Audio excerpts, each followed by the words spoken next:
Сайн байна уу? За арцаг ташаа ингээ хоёр тишээ далигаад, нүүрэн далигаад, ерөнхийдөө биеийн тэгш хэм алдагдаад байгаа хүмүүс хийх гайхалтай дөрвөн дасгалыг та бүхэндээ хүргэж байна. Дасгал 1 доошоо харж хөвтөөд хоёр гарыг биений хажууд авчираад цээжээрээ үндэн. Хоёр тишээгээ ээлжлээд хоёр талдаа барина. Баруун талдаа барьлаа, зүүн талдаа барьлаа. За энэ дээр нуруу болон гойны арын булчингууд ажиллана. Өгзөг марсан ачаал авна 20-30 удаа хийгээрэй. Дасгал 2 дээшээ харж хөвтөөд хөлийг ханд нааж өгнө. Өвдгийг нийлүүлээд өвдөг салгалаа. Өвдгийг нийлүүлээ.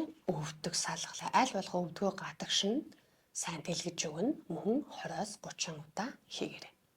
Дасгал 3 дээшээ харж хөвтөөд хөлийн улыг нийлүүлнэ. Хэрвээ өвдөг маш их ачаал аваад ах юм бол хөлийг баг зэрэг дээшээ өндөлгөөд хананд тулж болно.